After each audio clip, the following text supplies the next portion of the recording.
And now, introducing the new SneakyG Man store on SD. All you got to do, go on to SD, type in SneakyG Man store, and you could get your very own Are You My Malacca shirt, Samsung cell phone case, or just a cap or a beanie. Let's go Giants. Ow.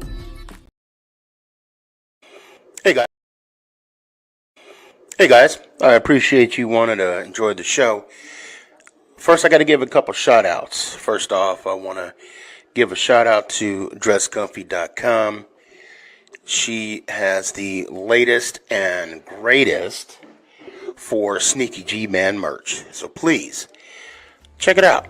dresscomfy.com. Also want to give a shout out to 3 a.m. Water Hydration for the go-getters. Natural spring water. Go get it. Now let's go do the damn thing. Before we do the damn thing, I got to give a shout out to George's Trophies, aka Sergeant M replica trophies. Guys, Father's Day coming up soon. This is the perfect gift. Matter of fact, this is the perfect gift for any occasion.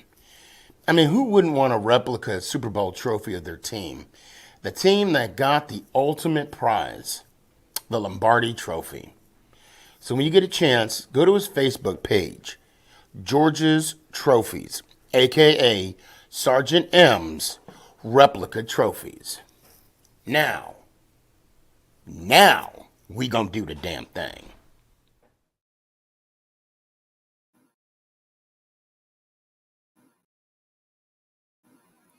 You're listening to Make It Count, the SneakyG podcast on Northeast Streaming Sports. Is this thing on?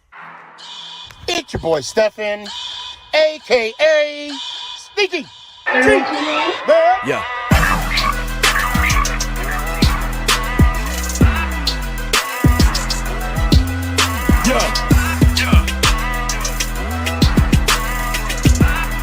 Lyrical assassin. Let's go Giants! Ow! What's going on, everybody? It's your boy Stefan, a.k.a. SneakyG. Man, what a difference a week makes. You know, look, first off, those that don't know, I was there Sunday night or Sunday afternoon watching the Giants in their second biggest comeback in team history. It was a historic day, and it is a historic day to be a Giants fan. I can't tell you how proud I am of my guys. Falcons, sorry we didn't get to meet up. I appreciate you being on the show. Big Blue Feet, I see you, man. What's good? Come on now, coming back from a 20-0 deficit. And Danny, you know what it is. You know what it is. Now, I want to talk about the game, and then of course I'm gonna put the link out, and I'm gonna let you guys give me your 2 cents. For anybody, and I do mean anybody, that says they hate football, or that we barely won the game. You know what? I said they hate football because I saw what you said, X, and I said that anyway. I digress. All right, let me back up real quick. Let me start over. For anyone that says that we barely won the game, for anyone to say that we lost to a team that's tanking, did your mom not hold you enough when you was a child? Is there so much negativity in your world that it has to creep into ours? Just because we have a moment of excitement, of enjoyment, don't take that away from us. Because you know what? You can say what you want A win is a win, and I'm going to take it. Hold on a second. I tried to pull this up before it got to all right. Okay, hold on a second. Okay, box scores. I want to come out and just let me do this real quick. Okay, so this is the deal. Hold on. Let's see. What did Gabe say? Gabe says we should have played better against that team, though. Sneaky. That is a fact. It was sure exciting, though, the way it happened and all. Look, we won, Gabe. We won. We should have played better the week before. And we know how that turned out. No one is going to shit on my parade. I'm sorry. I'm going to tell you. I got a lot of love for you, Gabe, but I'm going to tell you right now, of course we should have played better. But the thing is, we played better towards the end. You, out of all people, know that play football, or anybody that played football, it's not how you start, but how you finish. Bottom line. We started off crappy. You know it. It is what it is. But you know what? We finished with the win. That's all that matters at the end of the day. I don't care if it was 30-31. We won the game. That is it. That's all that matters. That is all that matters. So obviously, I'm going to go into a little detail real quick.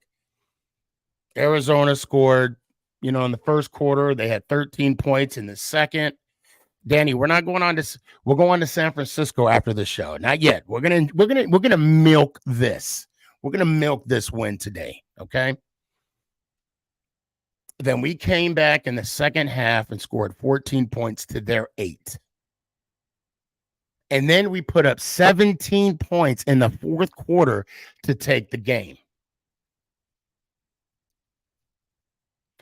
Okay, I'm going to tell you right now, the energy in San Francisco or in Phoenix.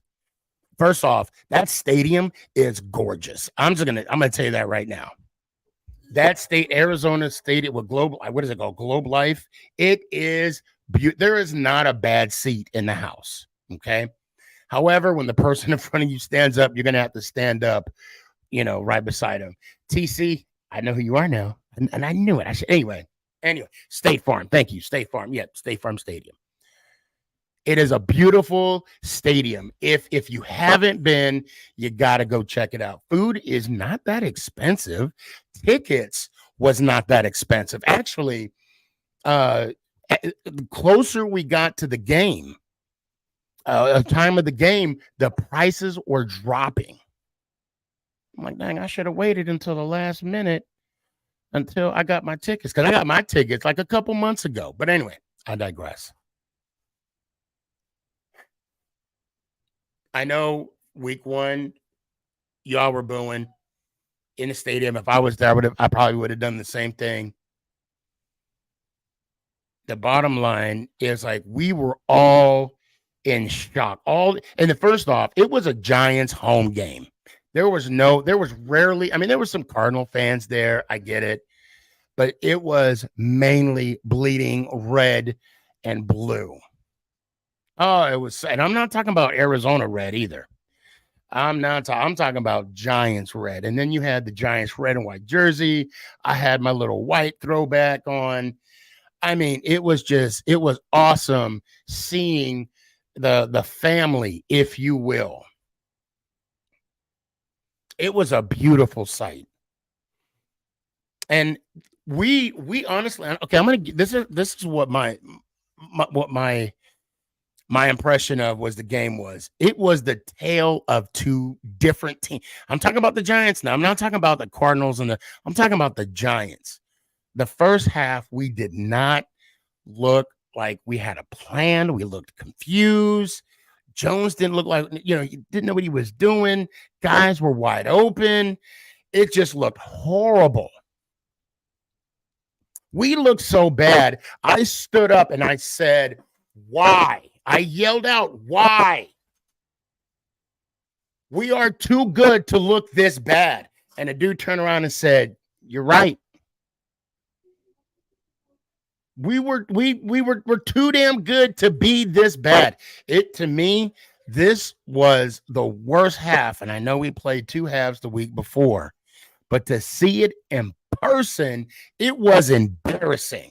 And I'm a pop. My glasses always half full, but this was embarrassing. But I kept hope alive. I'm like, you know what? Everybody was like, what do you think? What do you think, Steve? What do you think? Oh, no, we good. We good. It's a long game. And the Cardinal fans was chirping. Chirp, chirp, chirp, chirp, chirp, chirp, chirp. They were chirping. Then the second half came. Then I'm going to say it. And I hope it don't cause no. Dable was calling the plays. I'm just gonna say what it is. He had the play sheet out. Maybe he was talking back and forth with Slivka. I don't know. But something had to be done. I'm not saying it's the coordinator's fault. I'm not saying that at all. I'm just saying something had to be done. And Dable, being the head coach that he is, he took charge. And he had to. And then then that shot that Jones took, finally got the ball to Hyatt a couple times. Jones looked totally different from the first and the second half. Completely different player. The man threw for 321 yards. Top five in week 2. Yeah, he threw the pick, but that kind of came off of Barkley's hand. All right. For the second week in a row. Defensively, we couldn't stop a cold in the first half defensively. I don't know what they changed defensively in the second half, but it worked. And I'm gonna tell you right now, it was great because I took yesterday off when I came home.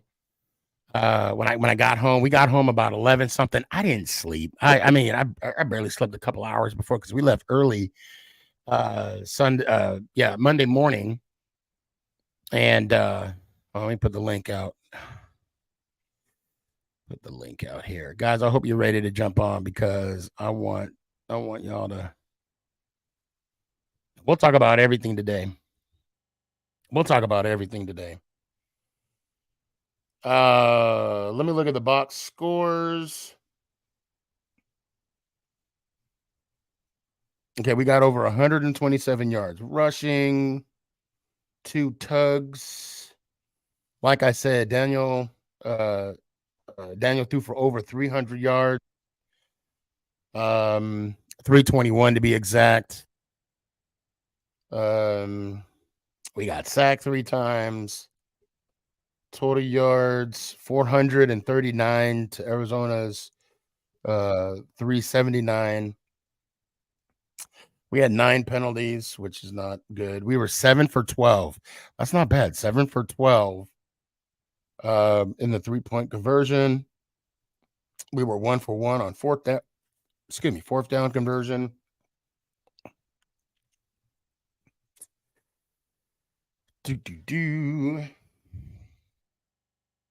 Big Blue Feed. Long time no seek, man. Oh, you ready to go in? You're ready to go in. Put me in, Dable. I'm ready. How's it going? It's been a while. Yeah. Oh, you're letting the hair grow out too. That's what's up. Oh, I haven't cut it in 5.5 months. Yeah, I got the wind coming out of my neck now. So it's going well. So tell me, first off, it's good to see you. It's been a minute. It has, yeah. Anything new going on in your world? Well, I got my own place. Okay. Yeah. Filled with Giants gear. Filled. Gotta be. Yeah. Oh yeah. New York. Everything. It's all decked out with Giants and Yankees. It's been good. It's been good. It's been going good. But I'm gonna start to come back on here more. I've been a little bit busy, but I'm back. Oh, of course. Hey, you know what? Life, man. Life. No worries. Oh, for sure. So let's talk about Sunday. Let's talk about Sunday. Great finish. Great finish. Not whole game, but the finish is what matters the most, and that's what made the game great for me. Now, did you notice a different type of feel in the second half? Like, I don't know. I mean, I for me personally, I don't want to answer the question for you, but I pretty much am. I noticed a different type of tempo with the team in the second. What do you think?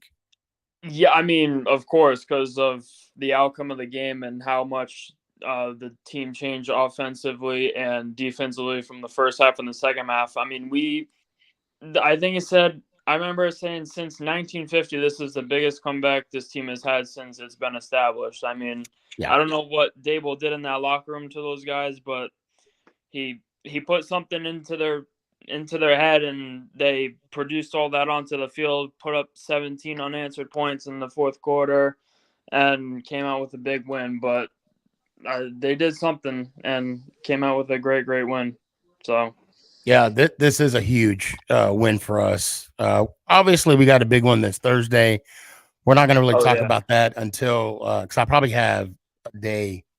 I probably do the show while the game is on. So, but anyway, the situation with Thibodeau, and I know Danny he asked about it. So your thoughts on the whole Thibodeau situation.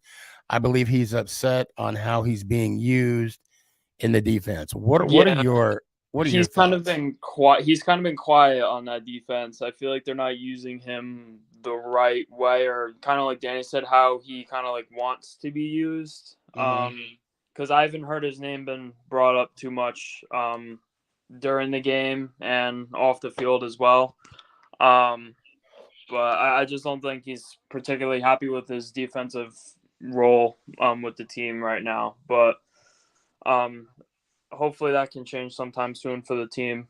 Well, for him really, but I know he's a great player, and I watched him in college, and he's a good pass rusher. He really is a great player, but I think they just need to use him a little bit differently.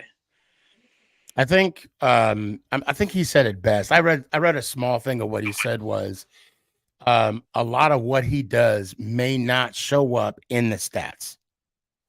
Because he is a disruptor, and teams still have to plan for him, regardless on what he's contributing or what people may perceive him not to contribute.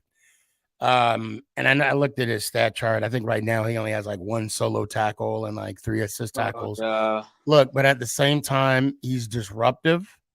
I saw it on the field. I mean, when quarterbacks see him, they get rid of the ball real quick. Dodson got rid of the ball quick when they saw Thibodeau. Now, I know there was a post out with people celebrating, and Thibodeau was on the other side, kind of by himself.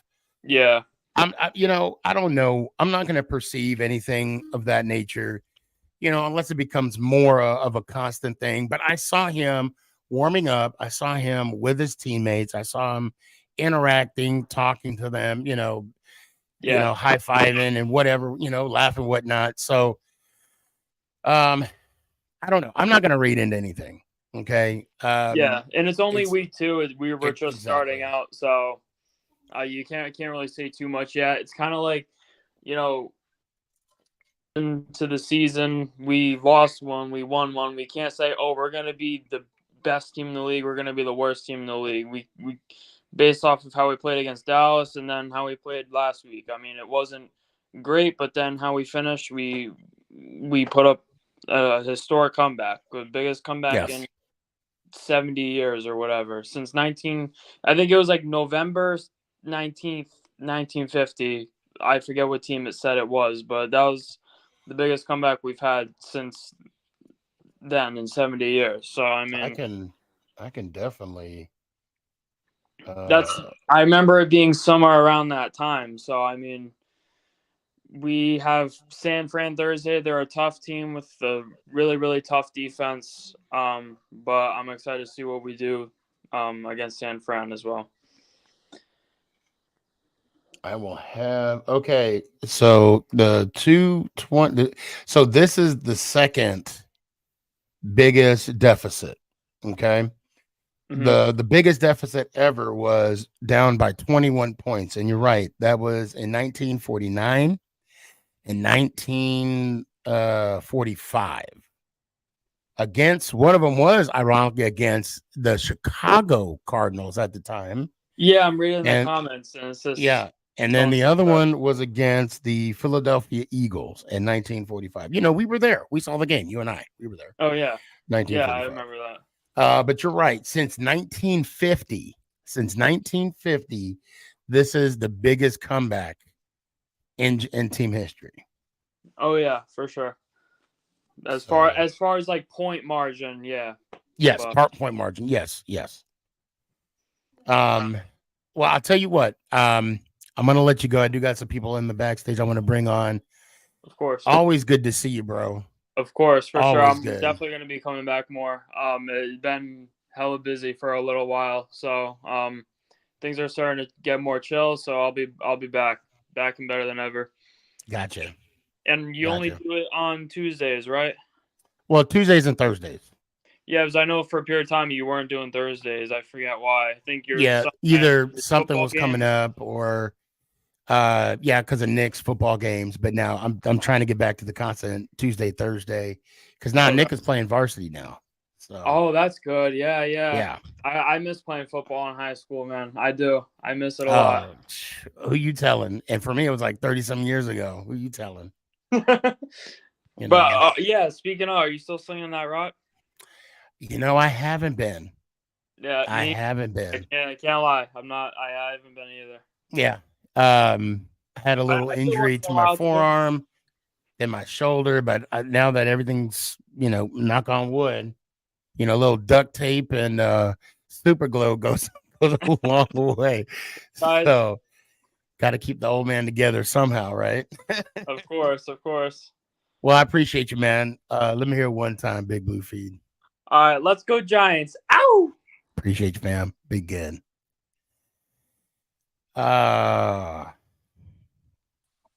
Danny. What's up, brother? What's going on, man? What's good? Hey, I don't know. You tell me. How you feeling? Glad we got this win, man. It was a great game, man. Oh, man. It was. I was actually at work. Like, I was at work and, and in the boarding area, they had the TVs set up. So I was working my flight and at the same time watching the game. So I was like looking up and down. Like, but what I was saying in the second half, they just turned it up. They just turned it up, man. Dad, I'm telling you, Dable was calling the plays, man. Dable was calling. I mean, I know now. I'm going to go to his press conference. Okay, he was like, when he was asked the question, were you calling the plays in the second half? He said no. He said we communicate back and forth. Now he did that for a reason. He did that to protect Kivka. Let's just call it like it is, because he's going for those head coaching jobs. Okay, for sure. And it would be bad if Kivka got those responsibilities taken from him. Yeah. So he took a bullet for his boy. He did. Yeah. And to me that says a lot. And again, I'm just guessing. I mean, I'm not saying that's what it is, but I'm just hold on. Angel says, why would he need to lie about that? Well, he was going to protect his guy. Yeah, you gotta throw him on the bus. Sneaky in the press conference, he said he didn't like the lies you tell. I mean, I'm just guessing. I get why someone would do that. But you know what? I like the way Okereke is, bro. Yes, I mean that whole offensive line was. Okay, because it looks bad. What do you say? Looks bad if he admits he took. Yep, there you go, TC. Exactly. I'm gonna put the link out again. Hey, So did you tell check me, out? Did you check out a new music video? yo, that music video was nice. You know what? And I so wish I was there. Dude, you would have made an So appearance. You know that. when was that made week 1? That was week 1. That was at the That was week tailgate. 1. Okay. He was like, yeah, he was the artist was there and everything. He was like, yo, everybody who wants to be in the music video, come to the front. We're gonna, shoot some scenes and this and that. It all came together, and then It looked good imagine though. It looked real good. it looked good. I was Yeah. like, I was really impressed the way he did that. So I mean, yeah, we got our own anthem now, brother. So, Yeah, which is good. you know what? That's sick. And we're actually trying to narrow down some games that we're going to. And when I do, I'll let you know. And I'll I'm just looking forward to go see the family again. I'm just excited. For sure. So Yeah, man. give me some of your. Can you stick around for a little bit? For sure. Absolutely. Okay, but for now, give me some of your final thoughts, and then let me hear it. On the Arizona game, or you want to Everything. Like I said, I like the way we fought back. And anything but we're not talking about San Francisco yet. We'll wait for Thursday. But go ahead. We'll wait for Thursday for sure. Yeah. So, I mean, I like the way we played. We fought back. We showed fight, more fight than we did in the first game. And we did like a whole 360. It was a whole different team that game, man. But I'm impressed the way we played. A whole different everything. It was like different everything. I'm like I didn't recognize that team. Like it was just like they were just scoring, and Hyatt. And I like the way Daniel and Hyatt are like linking together. Mm-hmm. I like that little combination. So I'm liking that. So let's hope for the best. Let's keep this momentum going. Yeah. To that next team. I'm not going to mention that next team yet. I think it's fair to say we it's okay to set our standard, to have that expectation, to set our expectations high now. I'm not saying higher. Ooh. I'm just saying high. Just set it high. Yeah, for sure. And yeah, I mean, I like the way Daniel's playing so far. So he's showing grit. Yeah. He's showing grit. Definitely showing grit. Big time. Let me hear one time, brother. All right, brother. Let's go Giants. Out. Stick around. Don't go anywhere. I got to bring somebody on real quick who has yet to come on the show. I think we talked a couple times on Facebook. Sully, what you got for me, man? What's up? What's up, fam? Yo, what's going on, fam? It's G-Man Nation all day, every day to the Every last day. Yes, sir. How you doing, man? You know what? I'm living, brother. How you doing? Man, I can't complain. Same shit, different toilet. Just make sure I wipe my ass flush and wash my hands. Right, exactly. Pardon language. No, it's all good. Were you at the game this weekend? Nah, man. Unfortunately, I live out here in Denver, Colorado, so I don't get to go to too many games. But trust and believe, I watched that entire game from start to finish.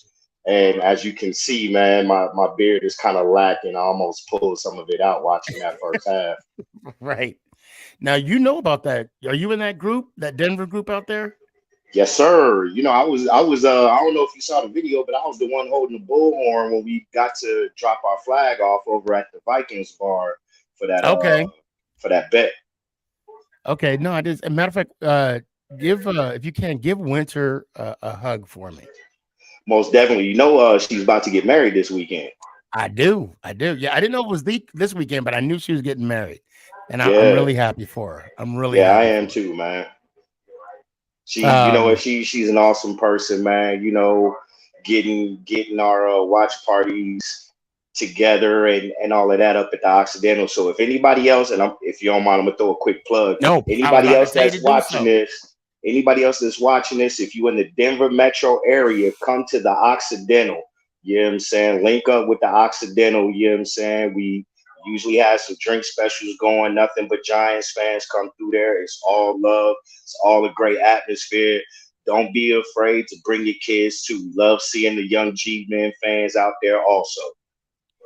I'm gonna tell you, the time that I was in Denver, and I'm gonna add on to that plug. It was so welcoming to just have that environment. I was there when Mike Fink was there, That was and back at the tavern. yeah, that was at the tavern, yes, sir. And those unlimited mimosas.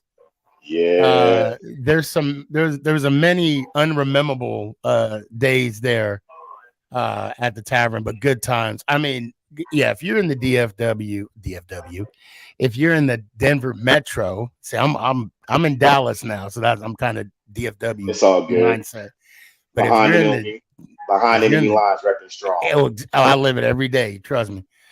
If you're in the Denver metro area, you gotta go. And where's it at now? It's at the Occidental. I don't have the exact address. I have to look it up. Just Google it, guys, and it'll show you the address. And then also, if y'all not in the Facebook group, it is Big Blue Denver Crew. Big Blue Denver Crew. And I think I'm in that group. Yes, you definitely are. I think I'm in that group for sure. I appreciate the love. I appreciate you coming on for the first time. So give me your thoughts about the game from beginning to end. Don't hold nothing back. All right. So honestly, that first half, to me, I think they were still hungover from that cowgirl beatdown that we took. I'm not happy about it. You know what I'm saying? But it looked like they came out flat, like you said earlier, with no game plan. They came out like they didn't have no heart. They look confused. Yeah, like they were still licking their wounds from last week. And nah, fam, we can't do that. We Giants. We on to the next one. So with that being said, again, like you said earlier, it definitely was a tale of two halves. And I will go so far as to say this: they need to put that boy Hyatt in the starting lineup. Like real talk. I said this before. Way back when we traded OBJ, I mean? Like you took away the one weapon that made defenses play us honest and they couldn't stack 8 in the box. We got that back with Hyatt. Let that young boy get out there, fly and eat.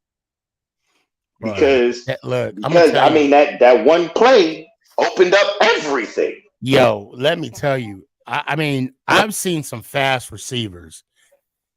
The dude took like maybe 12 steps. And he was like a gazelle.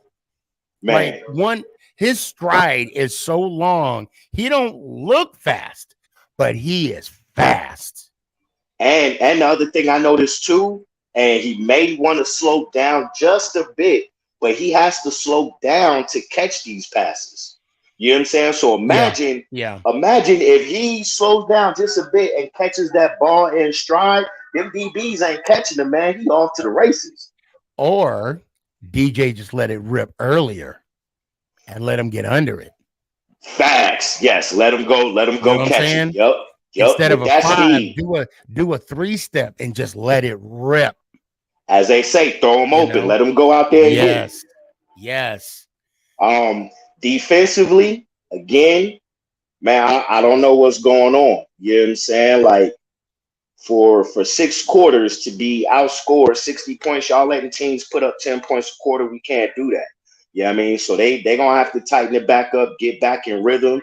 They're gonna have to they're gonna have a come to Jesus moment. You know what I'm saying? And really figure out what their identity is going to be on that defense. I got to give props to the young rookies, in the defensive backfield. They holding their own. You know what I mean? They what was it?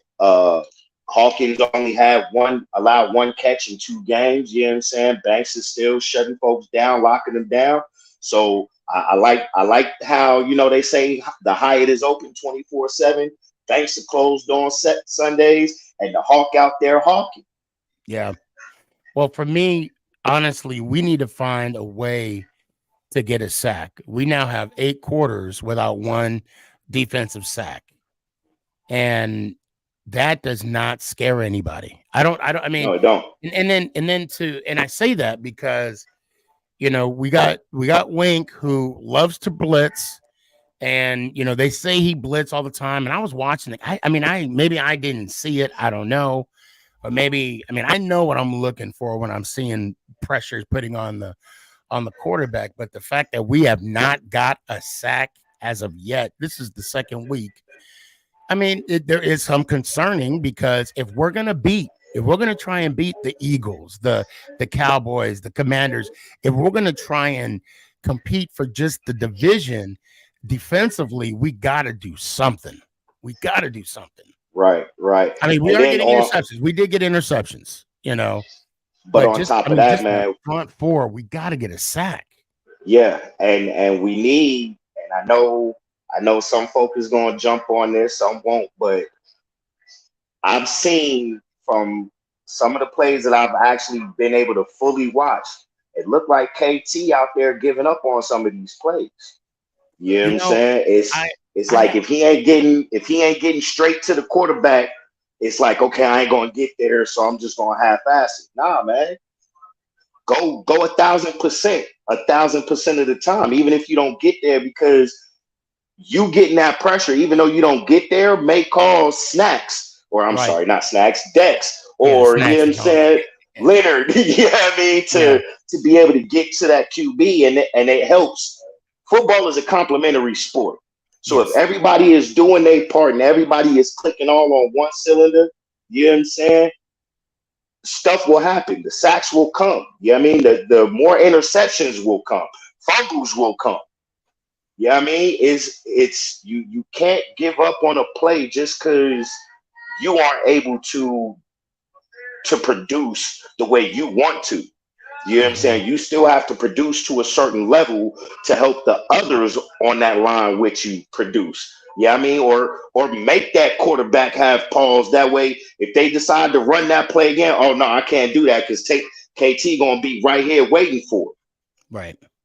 So I'll say this in KT's defense, in Thibodeau's defense, the plays that I've seen him in yesterday's game, and I was watching him, I'm not going to say 100% of the time, but I was watching him, I'll say 80% the time I was seeing what he was doing. He was putting some pressure on there. And to me, it didn't look like he was giving up. And trust me, if he was, I would agree with you 110%. But I can't, because from what I saw, he was trying. He was trying to get in there. And Tanya's right. The minute we got in there, we got penalties. Stupid penalties. Matter of fact, I think they took a sack away from us. It was a quarterback rush or a hit, pressure, whatever you want to call it. We hit the guy. It was I can't remember who it was that hit him. I don't know if it was not Flex. It was Dex. I think it was Dex that hit him, and they called roughing the passer. BS call. There was a couple of calls out there that I'm just like, and then they would do it on their end, and they don't call nothing. I'm like, so it was okay. Well, back on Thibodeau. You already know the league don't want the empire to rise again, because they already know when the empire rises, the rest of the league is great. Oh, it's a wrap. Yeah, it'd be a wrap. Well, I'll tell you what. I'm glad you came on. Hey, man, thanks for having me. Before I let you know, so I know you're new. Did you hear the outro from Danny? Oh, already. Let's go Giants. I appreciate you, brother. Be good. Hey, give everybody love out in Dallas, Denver for me. Please give everybody love for me. Most definitely will, man. I appreciate you, fam. Be good. All right. What do you want? You're muted. You muted yourself. Oh, how about that? What do you want? What do you want, Cisco? What? I want to enjoy your show, man. I'm trying to support you, dog. I'm trying to, you know what I'm saying? Hearing the vibe, hearing what everybody got to say. When you come in the backstage, I'm gonna bring you on, guys. If you don't know, this is my best friend. This is my guy, Cisco Ramos. We was kicking it this weekend. And he has a beautiful family. Well, Thank you. And yes, he wore a bright ass green shirt when he picked me up from the hotel. And that had me dying because I didn't know what you were doing. You when you rolled the window down, I was like, okay. And he started talking, and I was like, okay. It cracked me up, man. So you were at the game. We were at the game together. Our first NFL experience together as boys. Tell everybody the shit you were giving me in the first half. Go ahead. Just tell everybody. It wasn't that bad. I'll just give you a look back, man. It wasn't like really impressive because I'm surrounded by Giants fans. Really, I didn't want to really start no mess with anybody. You know what I mean? Start talking all kinds of craziness. But you can see the sad faces around me. First half, you can see all the sad faces in the stands and stuff. They were concerned faces. They weren't sad faces. They look sad. They were to me. concerned. They were very, very, very concerned. All I say is the Cardinals didn't want it. Y'all capitalized, and second half, y'all brought it up. And I want to ask you this and be honest with everybody. Did I ever not give up on my Giants? No, shoot, I even got you, man. When it's like I said, everybody, y'all got hope. You got hope, said always, and then everybody's saying, yeah. And then next thing you know, what, bam, hope prevailed. Yeah. That was good. And I wanted you to win because you came and visited, right? You seen the Arizona game. It would suck if y'all lost again, especially to the Cardinals. But I'm glad you got the win. You know what I'm saying? Obviously, it's a good deal there. A great win, really. You think about it. It was a good comeback. Yeah, thank you. So, I mean, the struggle was there. Y'all capitalized. Y'all came through. So TC says Sneaky had to be awesome to watch the comeback live. It was freaking amazing. To see, first off, see our first touchdown of the year, Barkley, and then to see Jones kind of, scaddle-doodle in the end zone. And then just the comeback. And I honestly thought we were going to go for the touchdown, but that we decided to run out the clock. And I called it. I told you, I said, that's what they're doing. They're running out the clock to set up the Gano field goal.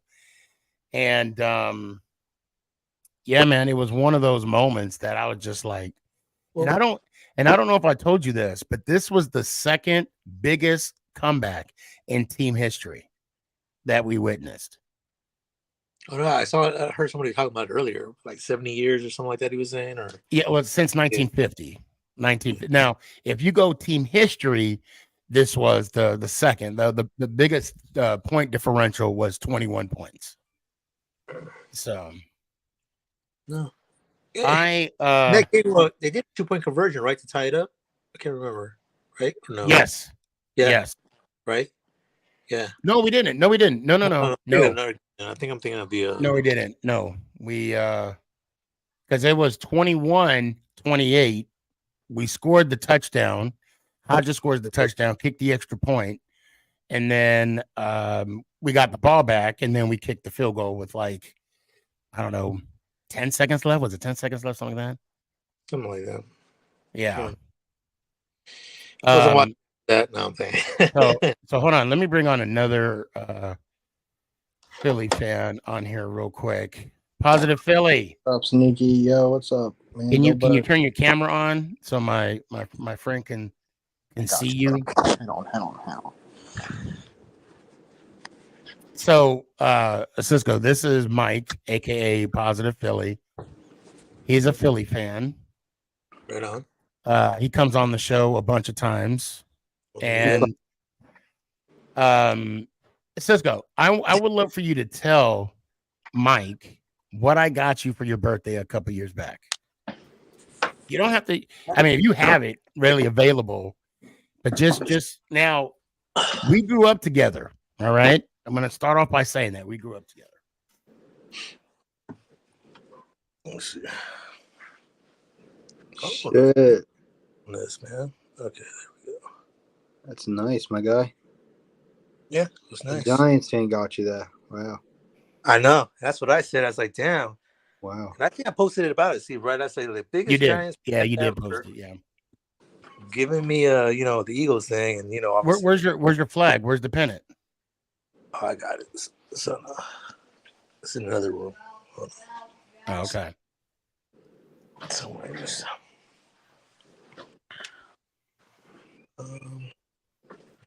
So, Mike, while he's looking at that or trying to find it, so what do you got to say? You guys are 2-0, right?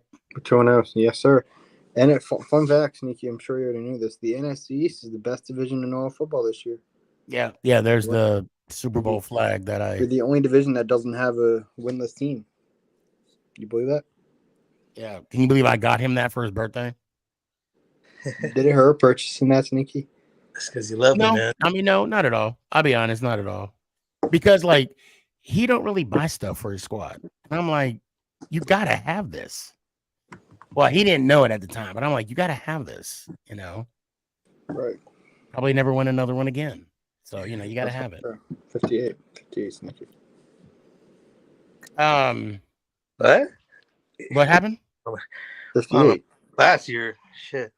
I don't know how we didn't win that, but that's another story, another time. We're going back this year, Cisco. Don't worry about it. Yeah. Well, like I said, if we got 2-0 right now, ain't even really playing the game. We just playing right now. Wait till we start, people start sinking, executing better.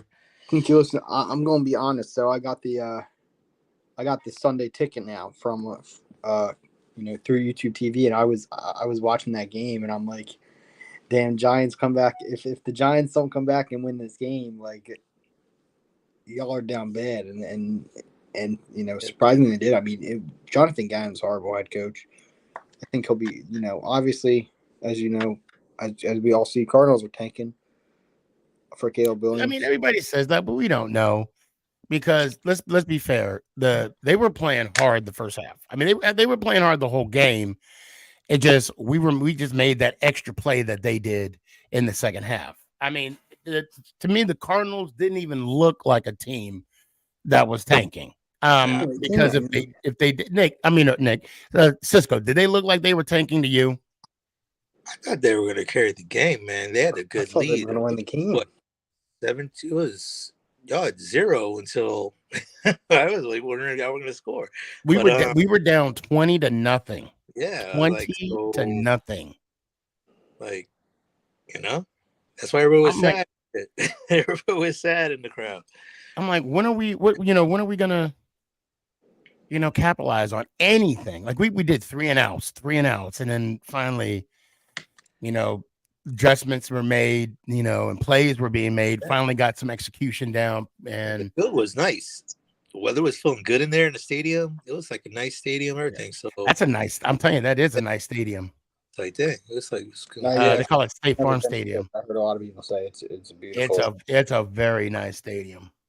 Yeah, so good. Very nice. Inside, but it was all cool inside. Yeah, so yeah. It was nice. You nervous for Thursday, Sneaky? I don't think you guys win. No disrespect. Say what? Are you nervous for Thursday? I don't think you guys win. We're not talking about Thursday yet, Mike. We're enjoying Sunday. We are playing San Francisco, right? Yeah, we're playing San Francisco. Yeah. Well, I think the Giants are still here. Y'all aren't going to be able to. Yeah, they're still on the West Coast. Where are you from, Cisco? You from the West Coast? I'm here in Phoenix right now, but I'm an Army brat, man. I'm from everywhere. But me and Steve, we go way back from high school. That's why I moved to Sierra Vista over there. That's how I know, we've been friends for over 30 years. So, but my whole family, wife, everybody, Philly. How you become an Eagles fan? Your whole family from the area? Yeah, they're from Philly over there. So it's like, cool. I've always been like a McNabb fan and everything like that. That's how I really got into the Eagles aspect. I always followed the quarterback perspective. So there's only so many quarterbacks I liked in my growing up in my life. Joe Montana, Brett Favre, and then Don McNabb. So, those are the only ones. But yeah. Cisco, I'll say Cisco actually made me a better quarterback because we always competed against each other on our street ball, and made it fun. Yeah. So You probably didn't have any fun until I moved there. To be quite honest, right? no, we had fun Yeah. without you. We had a lot of fun without you, Cisco. Oh, okay. Chris was your favorite tight end. Europe. Remember Chris? He was your favorite tight end on your, when we would play. Oh yeah, tight end. Very tight. So you showing off your tattoo? What? I was saying, show yours like the whole. Yeah. Is it? Oh, cool. It's almost the same, but not really. So Yeah, it's one of It has one way it says family, and the other way it says our last name. So his last name and my last name. Yeah. Yeah. That's sick. Yeah. There's a couple of us that have them. What is cameras off? Yeah. All my idea. But anyway, we'll move on. Right.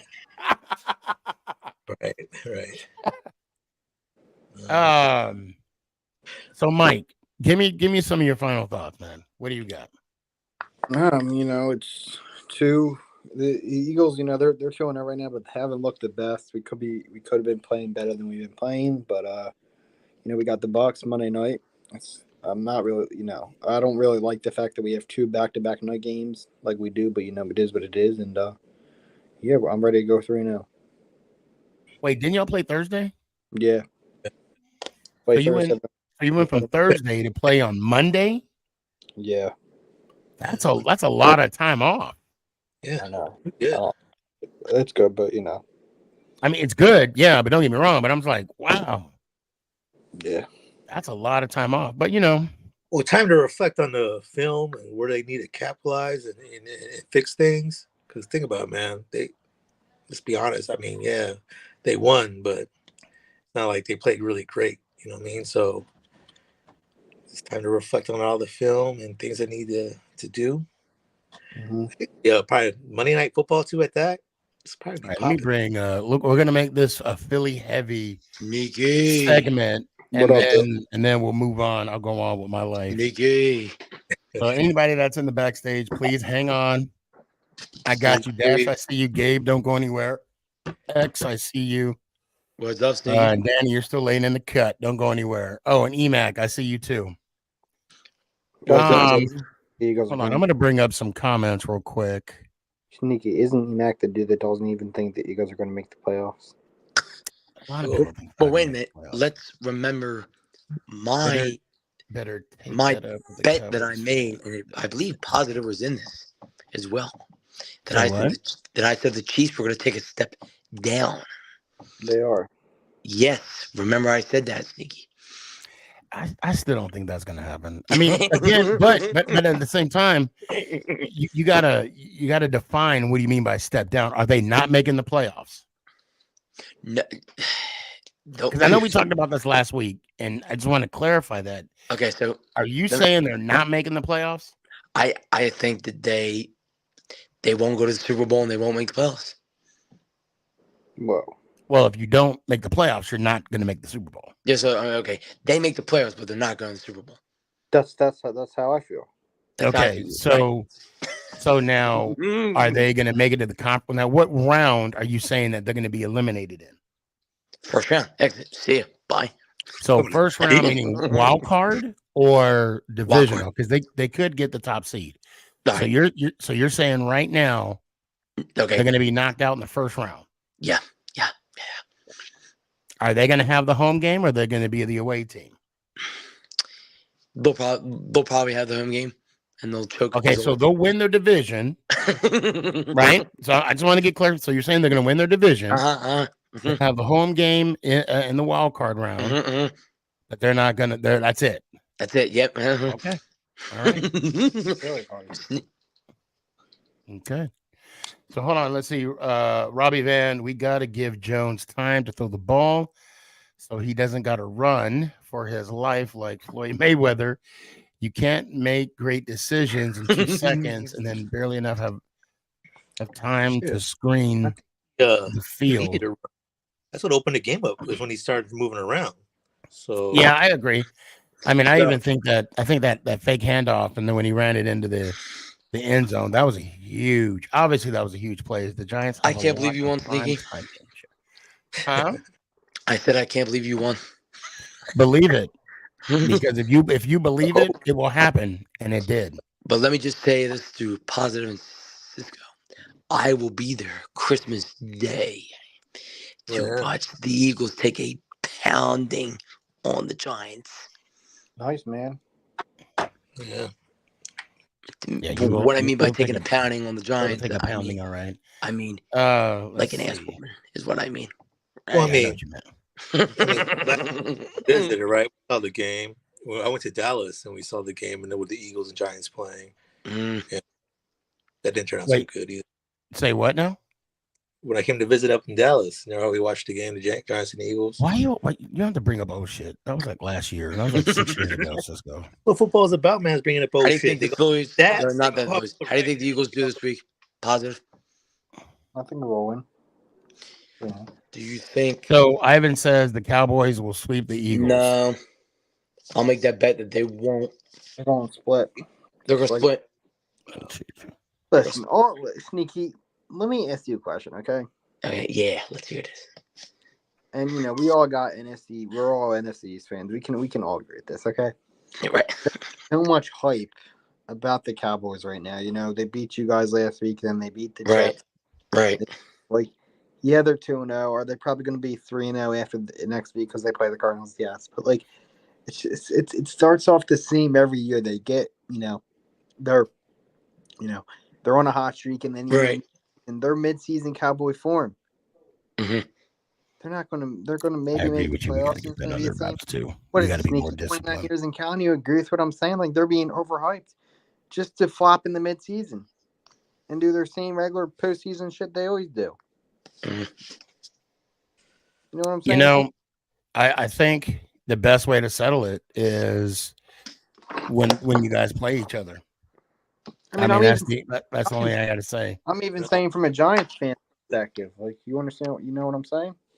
Like, I don't know what it is, man. Everybody, it's like with the Cowboys, right? The Giants play the Cowboys, Eagles play the Cowboys. Everybody's saying Cowboys. You know what I mean? It's just like they're just really the rival. Listen, we got it. We honestly got to face reality. Are they going to win another Super Bowl at some point? Probably. Is it going to be with Dak Prescott? I don't know. Probably. I don't know. I don't have a crystal ball, but I'm going to say no. So, what do you think the deal is with Barkley? Do you think he plays or no? Well, he's game. He's a game time decision. He's out. If it was he's not out for he's not out for 3 weeks. Since when? You guys paid him all this money. And we did not pay him all this money. We only paid him a 1-year contract. 1-year contract, right? And it was the guaranteed, or it wasn't a tag contract, but it was a tag contract. I thought he was out. And the thing, I thought he was out for 3 games. No. Well, right now he's a game time decision because he said he felt incredibly better today than he did yesterday. And even Dable, if you go to, well, you probably won't, but even Dable said in his last press conference, I don't care that he's a game time decision. So I honestly, listen, for you guys, and as an NFL fan, I obviously hope he plays to make a good, more competitive game. But I'm not going to I'm not going to do research on all the Giants stuff. Sully, I hear you, man. As long as the Cowboys have Jerry Jones as an owner GM, they will never win another championship. And he is still the only owner that has ever fired a 2-time back-to-back, not 2-time, a back-to-back Super Bowl winning. You're right. So that's kind of like I said, the Eagles are probably going to win this week. Then we got Tampa. Tampa don't scare me at all. Well, I'll tell you what, guys. Go ahead and give me your final thoughts because I need to bring up some Giant fans real quick. Billy, you go first. Give me your final thoughts, man. What you got? All right, so like I said, Sneaky, it's going to be a tough one for you. I think you, like I said, you play great. Hopefully, Barkley plays. Like I said, just remember that if I'm right with the Mahomes thing, that Hurts is better than Mahomes, I'm going to come on the show and be like, I proved you wrong, Sneaky. Okay. And like I said, Eagles on top, baby. Let's go, Giants. Out. Appreciate you. Mike, you go next. What's up? Hey, Sneaky. I'm right there with Billy. Unfortunately, I don't think you guys are going to get the dub on Thursday night, but it's going to be a good game. If Saquon plays, it's going to be a lot. It's going to be. I love how you guys are worried about us. It's going to be competitive. You haven't said nothing about the game you're playing against Monday night. Y'all worried about us. Yeah, but go ahead. Just go ahead. Continue. We're playing against the Bucks. You're playing against the Niners. Okay, then say you're going to beat the Bucks. Why are you worrying about what we do? We'll beat the Focus Bucks. on your team. The Niners are going to beat you. Okay, you're worried about us. Go ahead. Continue. But yeah, always like coming on and talking with you, bashing the Giants. And I do appreciate you. You know I'm gonna bash shit out of your Eagles. I keep saying this, Sneaky. I'm not gonna have a Merry Christmas, Cisco. I tell him every time. How many times and you know the funny thing is, Mike, I forgot. Cisco, every time a new Eagles fan comes on, you have to get baptized. Dude, come on. You have to get baptized. I forgot. I can't believe I did the audience of my show a disservice by not baptizing you. Welcome to the show, Cisco. Yeah, he's baptized. And just so you know, that's not a donut. That's not a chocolate flavored donut. You've probably seen the pictures. What was the reasoning behind that, though? I don't know the whole backstory. Why did he do that? his friend, his homeboys told him to. That's why. Well, they ain't friends then. I know, right? Can you imagine me telling you, do it, Cisco? Do it for the vine. Do it, bruh. Do it. Okay, that's great. That's alcohol and all that shit. Can you imagine homeboy waking up that next morning? He'd be like, "Go Birds, SneakyG." Man, my mouth tastes like girl or a wife or whatever. Ain't no one, it's like, damn. I'm good, Sneaky. I'm with that mouth. You know what I'm saying? Like, it's a bit nutty. Sneaky, I'm good to go. Right, let me hear it one more time, Mike. Because I was talking and you were being rude, but let me hear it one more time. Go Birds. Let's go Giants. Out. Okay. Yeah. Why is my mouse? Why is it? Did I eat some shit? That's not even if he's doing it for the Eagles or it's just a person in general got mental issues doing stupid shit like that. To be quite honest, they were cheering him on. Cisco, go ahead and just Google Philly fan eats horse poop. Well, yeah, me too. That's just terrible. I mean, I could put it on. I could share my screen. You can't judge it all just off of one person or one individual. Cisco, terrible. If you put horse feces in your mouth, I'm going to judge you. Yeah, I'm telling you right now, this is not normal. What is this guy doing? Is he on social media? Have you found him or no? They were egging him on. You should find that guy. Why do I want to give him a tic tac? You should tell him, hey, what was you thinking, and what's the aftermath? What's the after effect? He was thinking, we won the Super Bowl. I'm going to do some crazy stuff that's going to haunt me for the rest of my life. Yeah, give you bad breath for life too. Jeez, and he bought a horse. Daddy in the private chat, he said he bought a horse. You really find that. Bring him on your show. It's really bring him on the show and be like, hey man, even if he comes on my show, I got to make sure he has a tic tac because I'm sure it can come through the mic and I'll be like, bruh, I can smell it. Terrible. Look, I got to tell you, it was good. It was good to hang out with you, man. The kids, but I'm not going to say too much, but the kids love the gift. Thank you for that. And thank you for getting lunch for us when we arrived. And you should have told me ahead of time because then I would have got the filet mignon. You actually came out.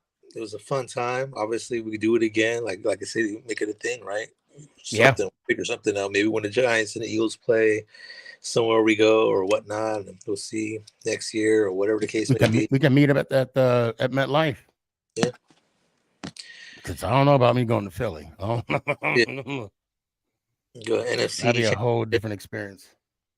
But Let me hear one time, Cisco. Do it for me, man. Let's go, Giants. Ow. I appreciate you. Have a good one, man. Later. Oh, that was funny. That's my guy, though. That is my guy. I want to go back to a comment real quick that I saw in the beginning of the show. And it's funny there was no show after the ass beat down from Dallas. There were different, because they played a team with no defense. Ha ha. Did I tell him? Should I tell him that there was a show Tuesday? Should I tell him that? I think it's a good time for me to plug my own, YouTube channel. Because if you go to YouTube and go to, was it 207? Of an episode 207. Yeah, they're good, buddy. There was an episode. You had your chance. You had your time to shine. And you chose to be a no-go.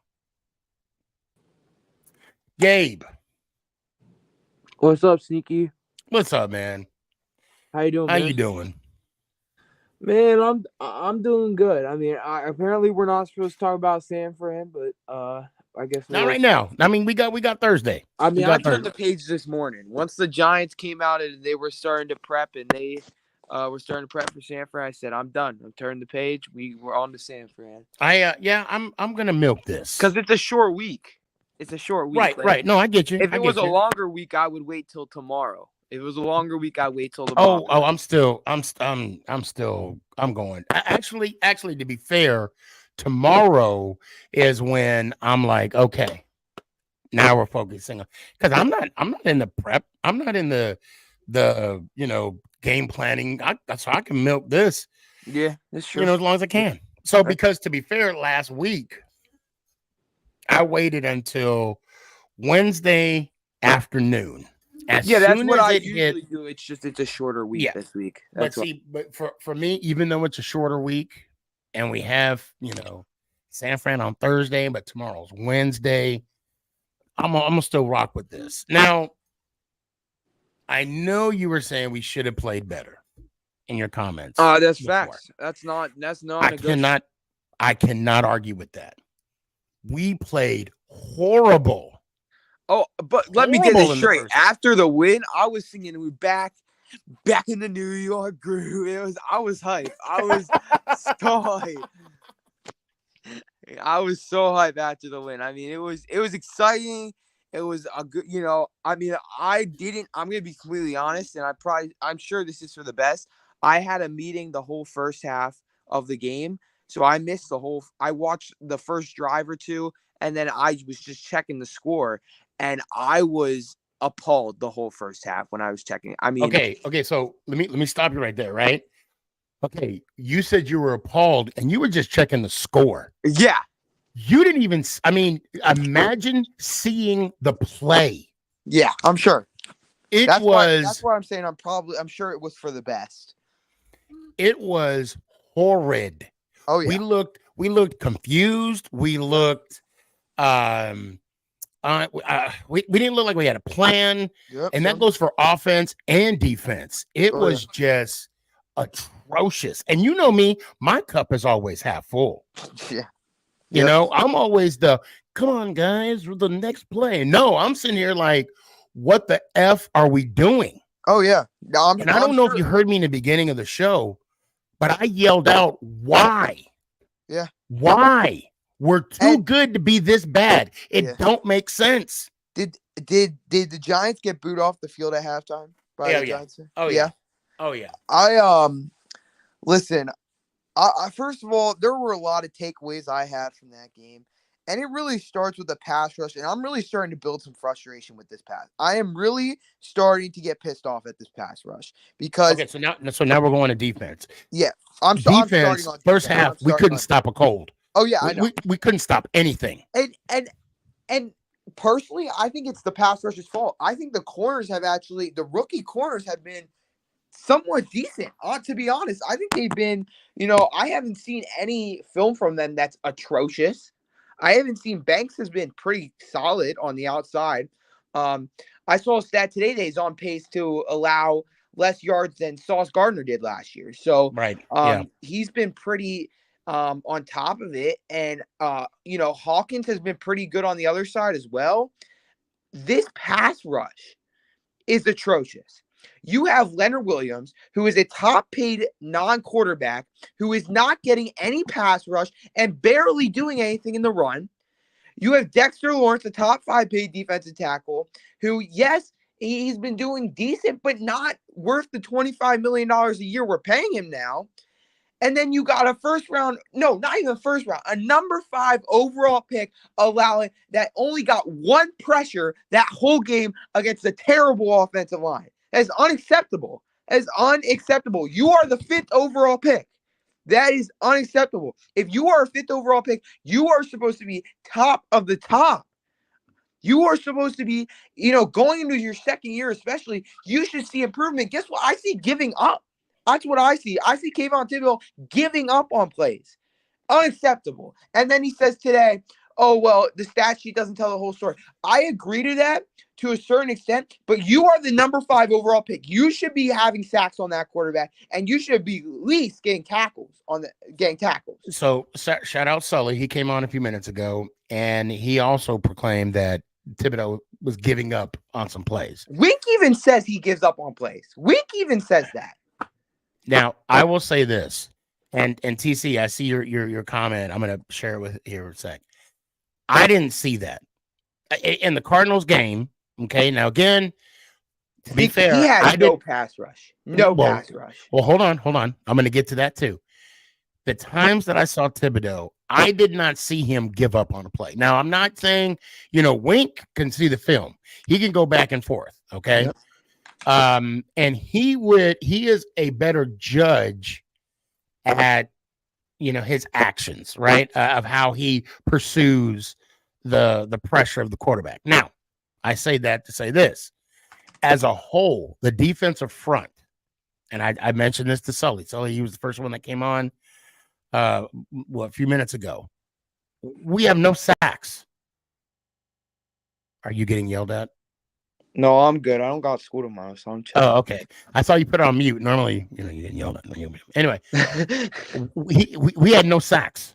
We have no sacks in the 8 quarters of football. And the other thing, Sneaky, is that D-line, 3 of the 4 members of the starting defensive line are first-round draft picks. Leonard Williams was a first-round draft pick by the New York Jets. Dexter Lawrence was a first-round draft pick by us. And Kayvon Thibodeau was not even just a first-round draft pick. He was the number 5th overall pick. That is 3. And when Aziz is healthy, he was a pretty high second-round pick, I believe, who also Aziz didn't play, though. No, he did not play. So I'm not blaming it on this past year. I'm not. As a matter of fact, I wanted a selfie from him, and he didn't come over to. Anyway, I digress. Yeah, no. It didn't. No, that doesn't matter this past game. But even the game before, he didn't look great, and he needs to stay healthy. Please, for the love of all things holy, can he start staying healthy? But I mean, that's where it starts. The line of scrimmage is where it starts, and I mean, I think Carl Banks, if I'm not mistaken, posted this team needs to learn how to tackle. I mean, it is not. It starts on the line of scrimmage, and for what looks like a solid defensive line, if not, pretty great or a pretty good defensive line, on paper has just shown nothing so far, and it's only week 2. But when you're going against a team like the Cardinals, you would like to see a better Let me add on. Ant just came on. Let me add Ant real quick. Hold on. Oh, well, he was there. Okay. That's where it start. That's where my frustrations start with this, and I shouldn't say frustrations because we just won a game, but I think we're going against. I know we're not supposed to talk about the Niners, but the Niners are a hell of a task for this team. I mean, hell of a task compared to what we just played on Sunday, and everything has to be firing on all cylinders, and that's going to include the pass rush getting to Brock Purdy, who's still a younger quarterback in this league. So I just like to see the pass rush improve. That's all I'm saying, is that pass rush needs to improve if we want to play hard on Thursday night. That's what I'm trying to get to here. And Xavier McKinney, like, he needs to start making some plays. I would like to see him start making some plays. He wants a big deal. He wants a big contract. Like, show me you want it. Show me that. I mean, so McKinney right now, he has a combination of, oh shoot, why did I do that? I'm pretty sure he has a couple tackles. I know he had a good tackle in the Cowboys game, I believe. Well, it showed he had like 11 combined, but that was like 7 assisted and 4 solo tackles. Well, he got dog walked by Dobbs Sunday. He got what? Dog walked by Dobbs when so the play where Dobbs, was it Dobbs or Dobbins? Dobbs. So when Dobbs ran that, it was like a 20-yard touchdown, and Xavier McKinney. First of all, this part of it pissed me off more than him not making the tackle. He waited for him at the 1-yard line. Go. Oh yeah, he did. Yeah, he did. Like he was waiting. He was waiting for the contact to come to him. He didn't run into it. Exactly. Yeah, unacceptable. And like this idea that Xavier McKinney's going to get this huge contract after this year, BS. I mean, really, he had a good year under Patrick Graham. What was that, his second year? Yeah. And since then, I don't think he's looked as good as he has since that year. I mean, you can correct me if I'm wrong, but I think part of it has a lot to. I thought he had a decent year last year before his injury. Before his injury, that's my point. It's like, I mean. And I think were you saying that part of it's that Patrick Graham runs a different scheme than Wink, or what? A little bit. Yeah. Always a little bit of something, you know what I mean? Because you got to think you're coming off of one scheme. It's just like the same thing with Daniel Jones. Like you kind of partially have to give him, a little bit of slack because of what he's been through. Well, it's the same thing when you're changing coordinators and you're changing assistant coaches and stuff like that. You got to get used to stuff. But again, like, I don't know what woke this team up. And the thing that scares me the most is, can we be just that good? Or is it that we finally played above the team we were playing? Because the way they came out in the second half, it looked great, don't get me wrong, but it leads me back to the first half. Then why were you so bad? It's so hard to go from nothing, which is what they gave in week 1, and the first half of Sunday, and then all of a sudden you're a juggernaut in the second half. Like, right. Well, it goes down to what the hell did Dabs say to them in the at halftime? Dabs, whatever. Yeah. What the hell did he say to him, to the team in the locker room at halftime? I'll tell you right now, it's something really vulgar and really he probably challenged every one of them, and that's probably what they. Because when they interviewed him the next day, they asked him, and he goes, I basically told him, he gave the cliche freaking responses. Yeah. Before he did that, his exact words were, "I'm not going to go into that. That's in house." Yeah. But he chewed them in the fuck out. Oh yeah. I'm not convinced on the whole Kafka gave up the play calling to Dabes in the second half. They interviewed Jones today and asked him about that, and I think he's 100% on point, and I don't think he's lying. He goes, I have an offensive-minded coach. I have an outstanding offensive coordinator. He goes, and the good thing about it is they bounce off of each other. So one wasn't calling the play. They were. On that, it's been a hot topic, and kind of what I have concluded is I think, yes, Dabes was more hands-on in the second half than he was the first half in the offensive play calling, because you see he had that play sheet out, and he did not have that play sheet out during Dallas. And he can say, oh, I always have a play sheet with me. Never has it out like he did in the second half. And he also was it looked like he was communicating a lot more. Shout out Justin Pennick, Talking Giants, posted kind of like a video breaking I saw that. Yeah, that was a good piece. And that was a really good piece that Justin put out there. And I'm going to say this too. When I saw the beginning of the second half, I saw Coach with the call sheet, and I told Mama Boss, I'm like, is he calling plays? And then to Tanya's point, she says, Sneaky, do you think Dabs will take over play calling again, depending on how the game goes? I wouldn't be surprised. And the word is over. I don't think he did. I think he basically gave. So again, I believe Daniel Jones in this aspect. Daniel Jones looked like he was lying through his teeth though on that. I'm not gonna lie. You know what? And I didn't see I'm sorry, Ant. I just want to just let my point of view. I didn't see Daniel's press It was conference. on the K Adams. It was on the Up and Adams show on K Adams show. And but he looked like he was lying through his teeth. I'm not gonna lie. What was the question and what was his answer? I know you're not going to give me word for word, but some. He said, "Did Dabes take over the play calling?" And what did he say? He said he was like, "Yeah, the plays off of each other. They come together and call out plays." I think they did the same thing in the second half, but I think Dabes took more of the reins. I don't doubt that, but I still think they bounced plays off of each other. Yeah, he said like basically what Ant said, but he gave a little chuckle in the beginning, and then he was like, look, it's Dable's offense that Kafka's calling. It's not Kafka's, it's Dave's offense. It's his offensive plan that Kafka's calling, and that play at the right time. Yeah. And I think it really, I don't think Dable would do that to Kafka where he completely takes away any control of the calling of the plays. I mean, you work all week with Kafka in your ear. You're not going to I don't think you can just completely change that mid-game, but I definitely do think Dable took more control of what the plays being called were. You know, I'm going to push back. I think, and there's no problem with this. I think that it comes to a certain point. Look, when you get when you get skull drugged, the week before, 6 days before, and you saw throughout the game how pissed he was, how he just basically, we can argue and say that there was no second half adjustments, okay, because it didn't look like it, in my point of view. And you can almost tell in this game it was different. This game was different. He was not about to allow that to happen again.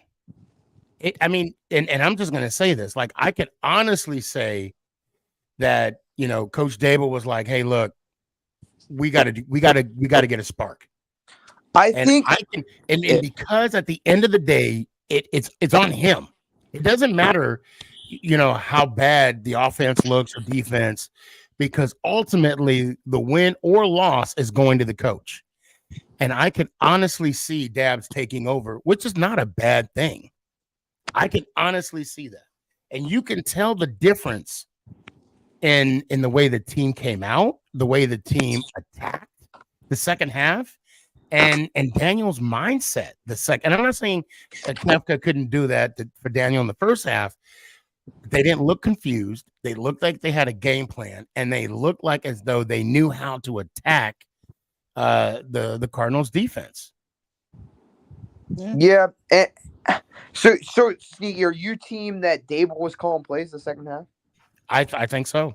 I think so. So I think Justin might have said this as well. I think something even kind of more likely was that Dable would, while the play was happening, he would tell Kafka what the next play was going to be up in the box. Give it to him again. Kafka would give it to DJ through that. That's what I think I think that's the most likely scenario of what, of just kind of seeing how it was, what Justin put together of the clips of when they showed Dable, when they showed Kafka, stuff like that.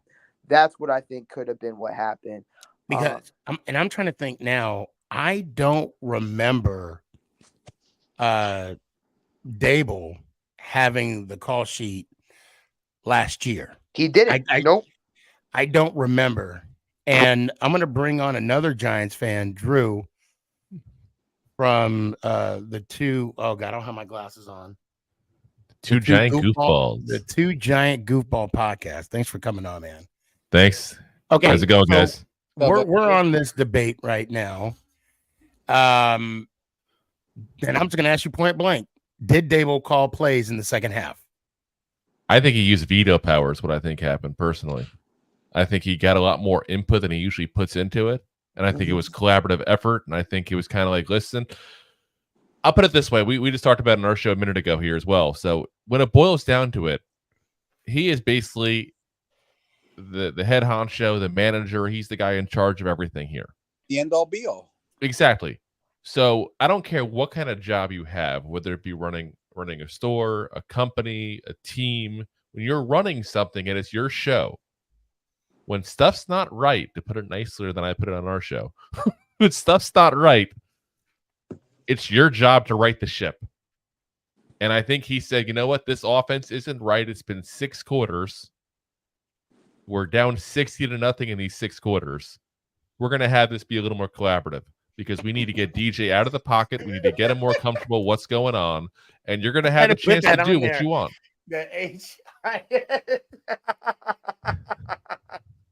I can't say that word. Yeah, you can't say that. It should be HCNC. You know, the head Caucasian. And anyway, go ahead. No, but I think that's what it was. I think he just was point blank, like, I agree or I disagree, and I think he was using that final veto power. Yeah. Oh, and TC brings us up great. She said he is held accountable, and they look at him win or lose. I feel like he's wholeheartedly will take the blame for anyone, which he did week 1. Yeah. He did week 1. It isn't going to be blamed for anyone else. Yes, I agree. Yep. Hey, but the second half kind of looked like what I thought it would look like to start the year. That's what I envisioned. The second half is what I envisioned, though, like how this offense would go this year. Except I want to see Paris Campbell more involved. He has some drop issues, though, right? I didn't see him drop too many balls. I just saw a lot of negative plays. Right. He had one play with a negative. I don't think I expected 62 points in a game. That's for sure. I'm going to stick by what I think week 1 happened because A, that should have been week number 4 in the preseason to where the starters got more practice playing time. And B, we stepped in against a team whose defense is lights out right now. Yep. So, I mean, right now they're starting to pick it up a little bit. We'll see what happens Thursday night. Again, I'm still having an issue with, I don't understand. So if they, so here's my point with Sunday's game. They basically played as good as they did against Dallas in that first half. My problem is whether it be Dable. I mean, again, it all goes on to the team and who's executing and who's not. I don't understand how that switch got turned a whole 180 in a matter of 15. Yeah, no, I don't either. It was just amazing. And it was so bad. So Braden says we could have scored 62 points if we played like that the whole game. Facts. Cards. Was how you doing? People being lazy? Was it people like not? And again, it goes back to that one play that I'm never going to get that play out of my head. That totally was not Xavier McKinney. For him to sit on the 1 yard line and wait for Dobbs to get there, right. And then Dobbs ran him over. Like that was just like, I'm sitting there looking at like nobody wants to play today. I honestly think, and I thought this would be an issue during, kind of going into the season. I think maybe they were a little high coming off of last year.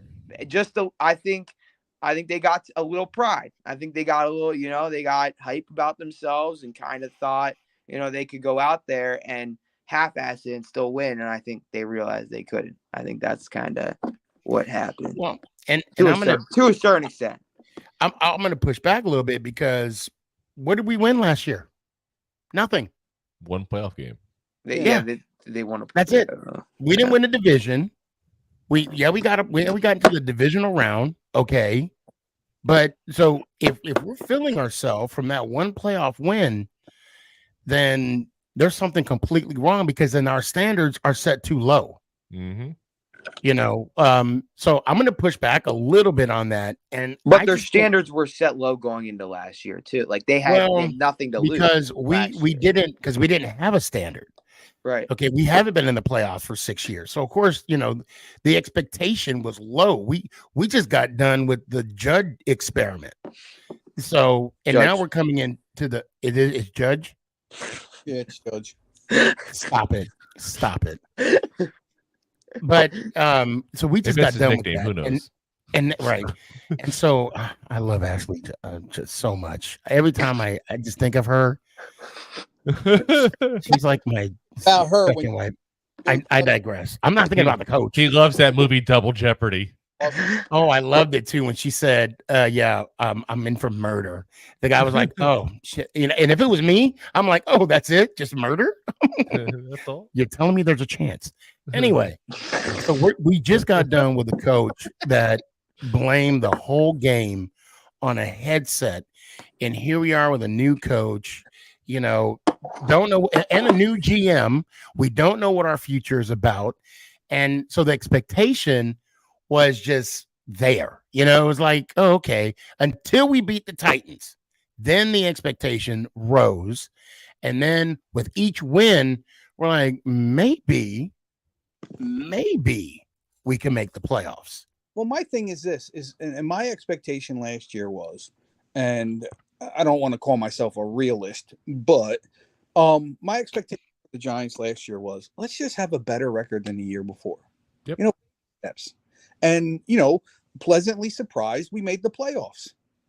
I don't even look at the beat down we took from the Eagles as it was a beat down. I just look at it as, we got as far as we could. And it was and it was fun while it lasted. But I don't think that's the issue we had to start this year. I really don't. I think a lot of the issue, to be very frank, is the players were kept in bubble wrap the whole goddamn offseason. 100.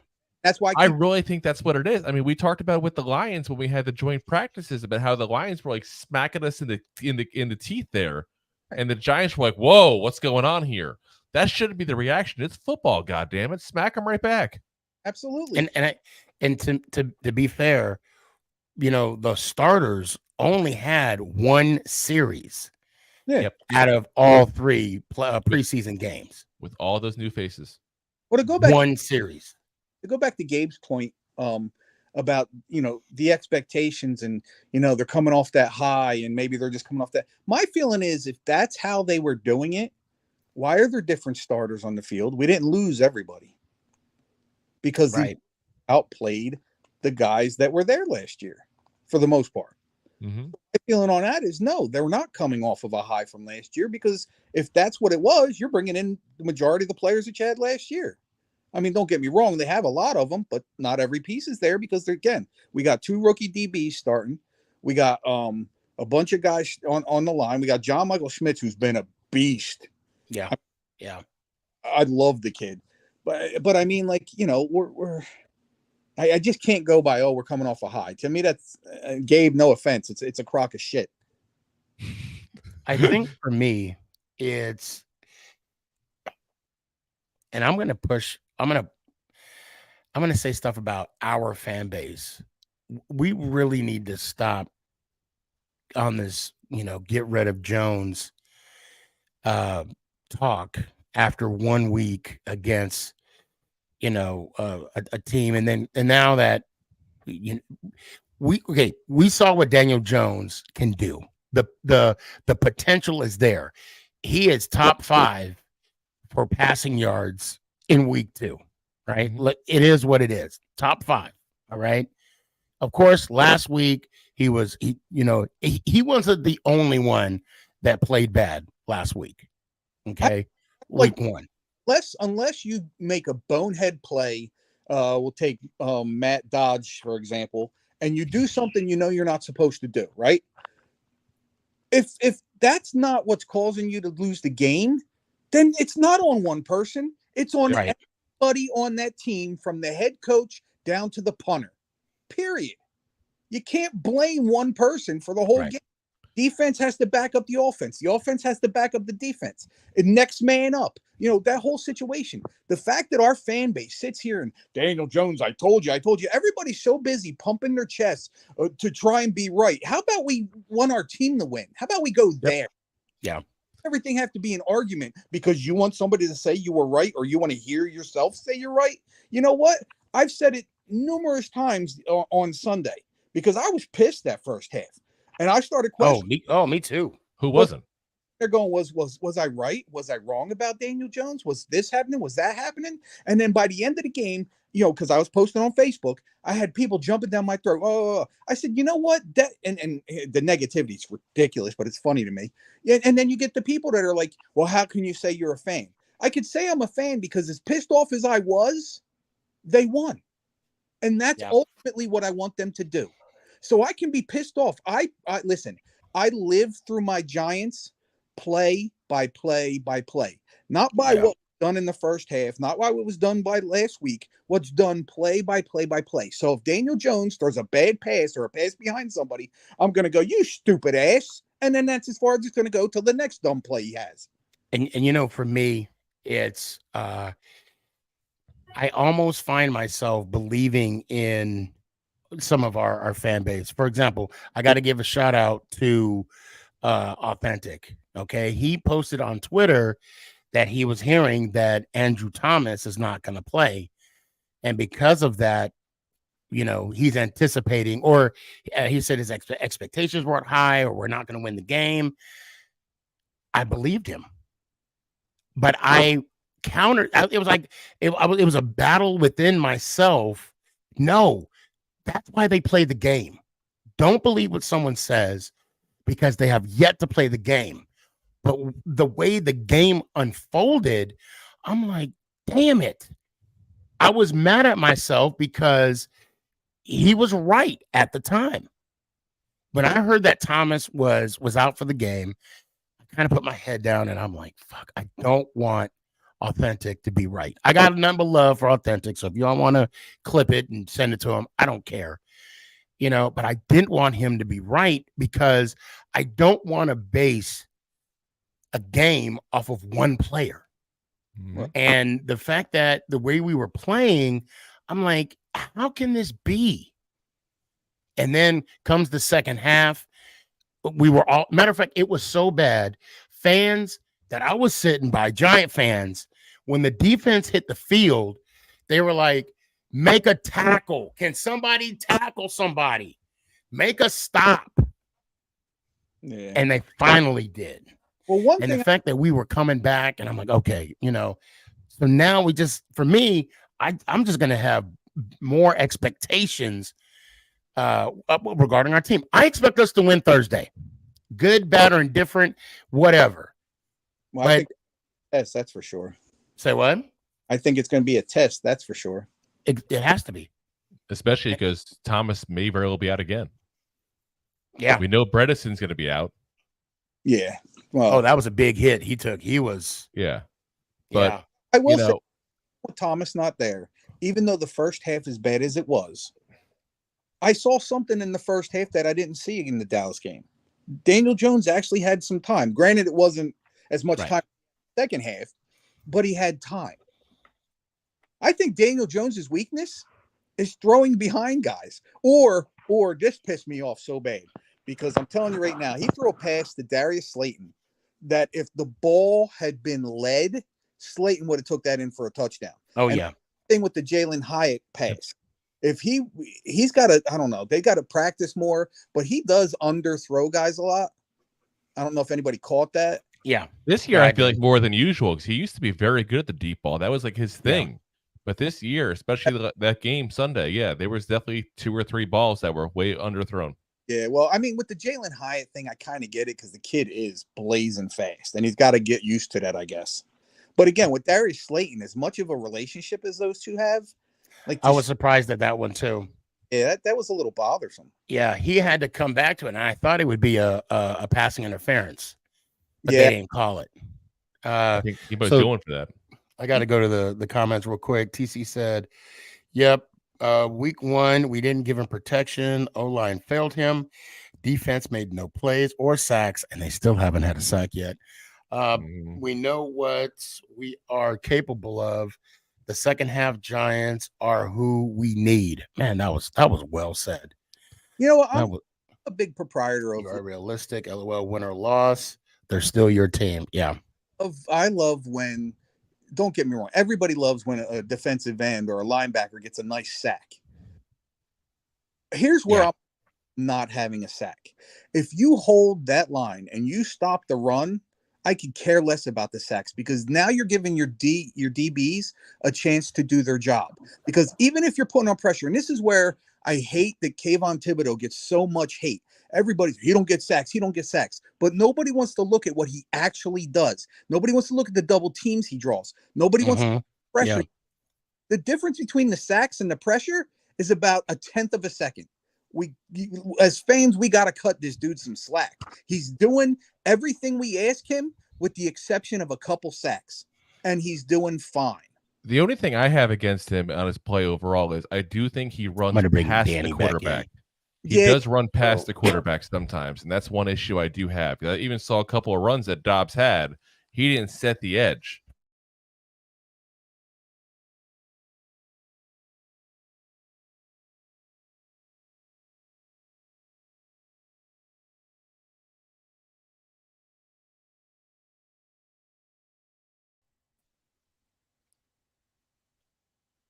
Did I lose you guys? Are we back now?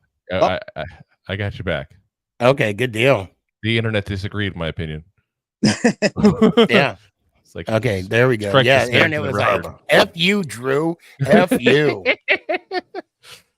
But go ahead. No, that was what I was saying. I just think that he can't run past the quarterback like I've seen him do on some of these plays, especially ones that have turned into QB runs at that point. Your job is to not just get to the quarterback, it's to stop people from getting out around you as well. Right. The tackles in the end, they want to push you behind the quarterback. That's one of the things you're taught. It's a technique, and he's falling for it. He is. That's what I think. He's trying to overcompensate with his speed for power, and I think he needs his power. He needs to learn the bull rush. He needs to spin inside. Yeah, I also saw they had him dropping back in coverage quite a few times against Arizona. Well, you also understand that nowadays your defense are linebackers as well, and then they pull the linebackers and put them as the defensive ends. So these guys, these linebackers and these defensive ends. So we've been seeing that a lot over the last few years. Well, keep in mind, week 1 for the Cardinals, 12 of the 30 passes that Dobbs threw was to a tight end. Right. That was a lot of that as well. They really wanted to make sure the tight ends didn't beat us. Oh, absolutely. Especially Ertz. Oh, that's true. Yeah. Because what was it? Hollywood Brown got the ball quite a few times this last game. And there was a lot of inside slants too. And I just kept thinking, I'm like, how are we going to stop this? Now, my concern is, and I've said this a couple times on the show tonight, when are the sacks going to come? Because the more we don't sack the quarterback, the less intimidating our defense is. Look, they'll be talking about the Dallas Cowboys and Micah Parsons. Why? Because of disruption of that defensive front that they cause. So now everybody's starting to be a little intimidated by the Dallas front. Not so much with us. And I think we need to have that title as well, just so we can have, so we can make a name for us and we can make a run for the division. I think you called it, Sneaky. So the point of the part of the big part of why we're not getting sacks is the ball's coming out of the opposite quarterback's hand fast. They're throwing little slant passes. They're throwing little out routes. And once they do that, the DBs aren't getting up enough, because if you look at the first half, even a couple plays in the second half for the defense, like they're giving these guys 10, 15 yards. Like, we got to play up a little bit. You're giving the inside slant was killing us. Yep. It was killing us, like the skinny posts. Right. So when you get those little passes and the ball getting out of the quarterback's hands that fast, then that's why you don't have sacks. But there have been spots where, the quarterback holds onto the ball. And like Drew said, you got guys pushing Kayvon up and outside. So he's got to hustle back around. So when you give your quarterback that much time, even if Kayvon got there, it's late. But it's also, keep in mind, partially the defense that Wink runs. Like, look, I call it the Matt Judon disease, basically. I mean, look at what happened since he left. I got a stats. I pulled them up here just to prove the point here. So they got 4, 8, 7, 9.5, and 6. That was his stats sack wise year by year with the Ravens. Goes to the Patriots, 12.5, 15.5. He's not a different player. And it's a who's different this? system. Matt Judon. Matthew Judon, yeah. Oh, okay. The thing that makes Wink so great is he's an instinct guy. So the plays he calls, they're instinct, but they're also risky. He does a lot of risky calls. Like he'll call a blitz on the oddest freaking plays, and they tend to work more than not. Yeah. But with the situation, and again with the rookie DBs, you can do that because they're going to learn regardless. But sometimes you have to pull back on it. But again, that's not who Wink is, and I get that. Well, let me ask you this, Ant. You said they work. What do you consider a play that works? That an incomplete pass, a sack, all the above. All the above. It's whatever works. Yeah. 3 yards or less, I consider a victory. Yeah, absolutely. Yeah, exactly. Yeah, that's true. It's simple math. 3 times 3 is 9. You're punting. Right. Exactly. Right. Right. I just we got to get some sacks. I mean, it's my biggest thing is not even the sacks; it's the turnovers. We don't have a single damn turnover the first 2 weeks. That's true. No, did we get it? We got an interception. We got an interception, I think. Yeah, I think we got one yesterday. Did we get one? I was looking at the stats before. They said none. Let me double check. If I'm not mistaken, I think we got one. I think we got one. We got it towards the end. Because I looked at most. Hold on. No, I checked the box score. I could have sworn we got an interception. Back for a penalty. Maybe that's what it was. Oh, you know what? I think you're right. That's what it was. Yep, that's right. That's what it was. Yeah. It was called back by penalty. Well, no, Arizona. No, we did. No, that's us. I did get called back. I think Okereke is going to get our first sack. I'm predicting. Yeah, we need him for those slant routes to smack whoever catches the damn thing to make him think twice. My thing. Right? I like Okereke, man. I like him. Gonna sound selfish as hell, and I'm okay. So every time I hear his name, though, I want a carrot cake. That's the problem. I think I need to start getting carrot cakes. My wife actually says, sounds like it, right? I need one in my house, like whenever I watch the Giants play. Like can you imagine? Everybody's like, "What are you doing?" Well, I'm having some beers and some carrot cake. It's a Giants thing, okay? It's what we do. Every time we frosting. It's tradition. It's a tradition. It's a new tradition. Now okay? y'all making me want some carrot cake right now. See, listen, dude, you get some good carrot cake with some good cream cheese frosting. It's hard to beat that. Yeah, that's true. That's it's got to be the good stuff. I got a question: raisins or no raisins? No raisins. No raisins. Raisins are a sin against God. No raisins. Here we go. Now we got Sully wanting some carrot cake. Hey, carrot cake. Drew got us in the mood now. Drew got us in the mood now. Raisins are a waste of good grapes that could have been better wine. That's true. Right. I'll give you that. And I'm going to tell you right now, we need to make it a law. You put raisins in potato salad, you need to be shot on the spot. Nope. I don't like. Don't do that. Potato salad either. Have you had that? That's gross. What is it? Apples. Oh no. No, I've actually had that, and I don't like it, but I'll take that over the raisins. Oh yeah, no, I agree with that. Yeah, I'll take Mama Boss's potato Being salad. a Florida boy, though, I'll just go ahead and take my good old Publix tub of potato salad. I'm good.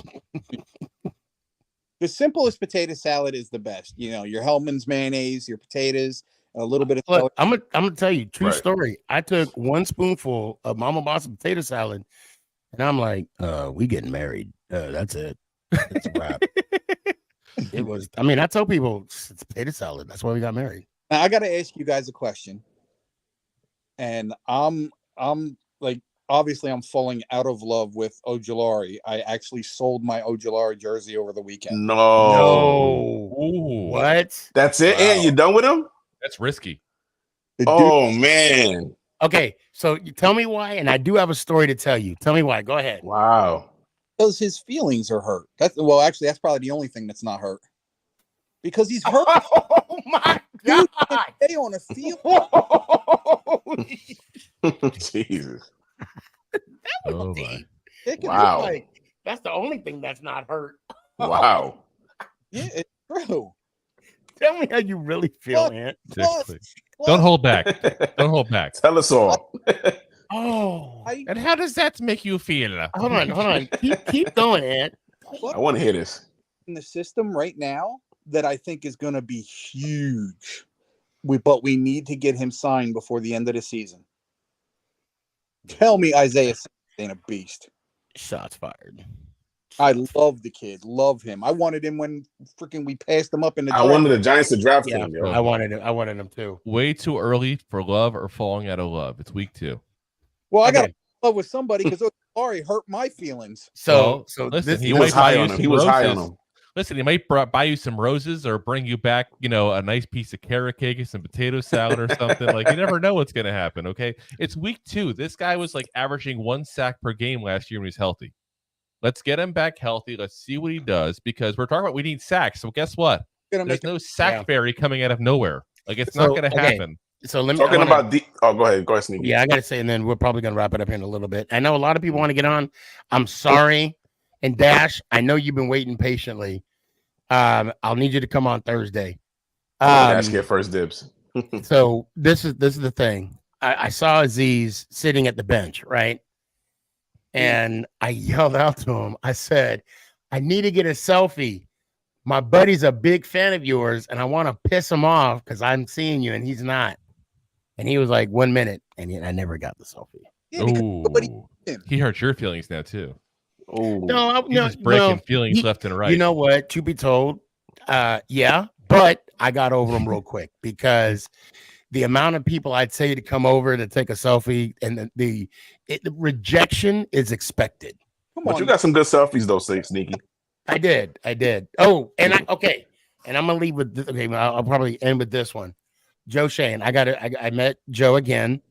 Got another selfie with him, and I asked him to come over, and he was like, "What do you want?" And he was joking. The way he was saying, he was joking, of course.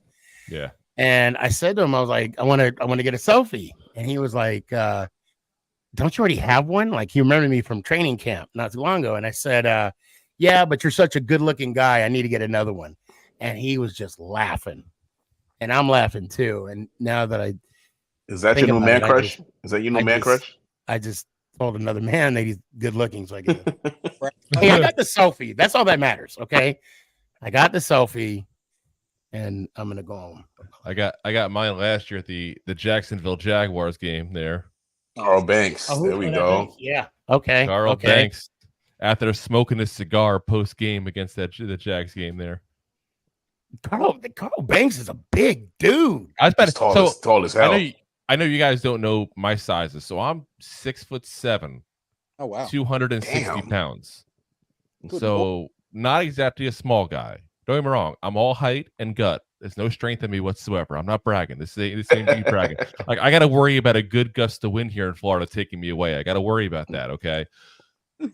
There's not often that I meet somebody, and it's like one of these people talk about when you're a taller guy or a bigger guy is like you meet somebody who's a celebrity, and when you like tower over them, it kind of ruins it to a certain degree. You know what I mean? Right, especially when you meet an athlete, right?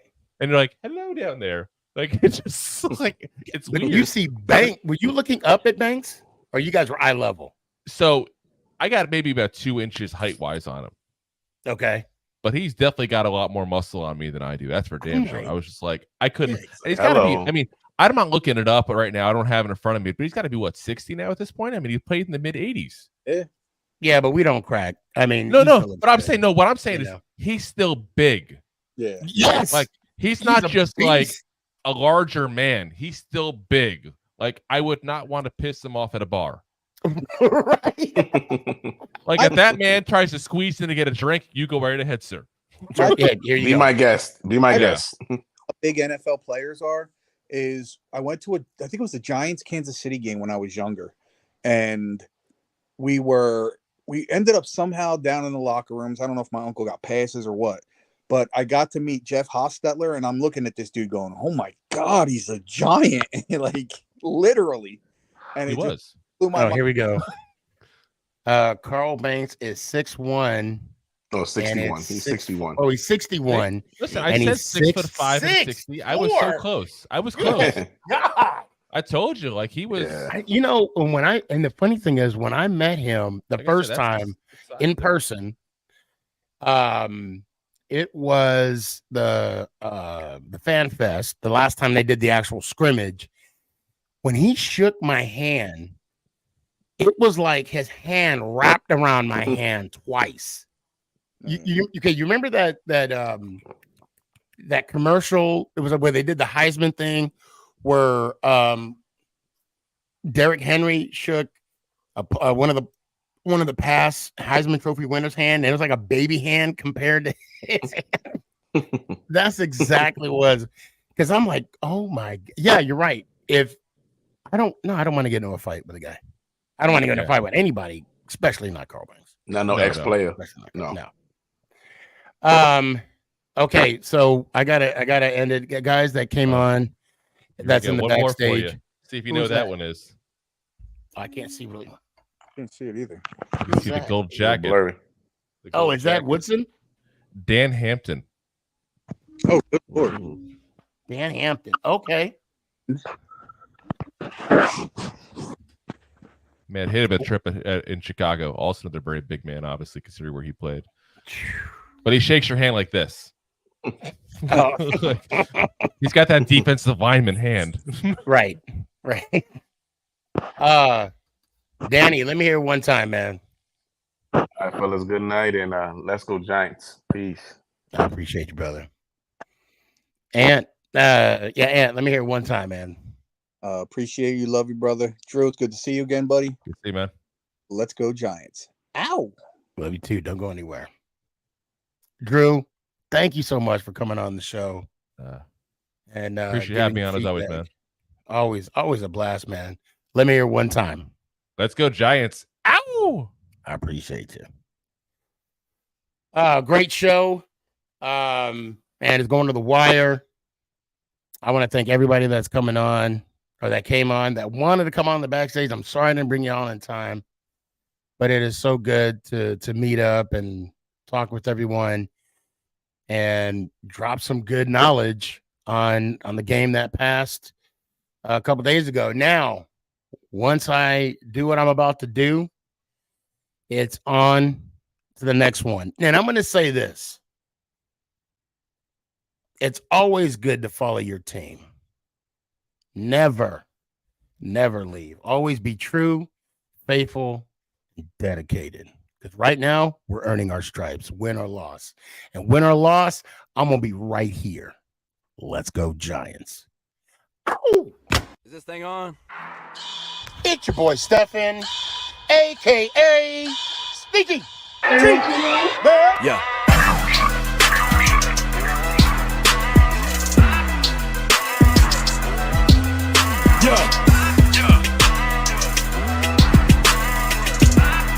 Lyrical assassin. Let's go, Giants.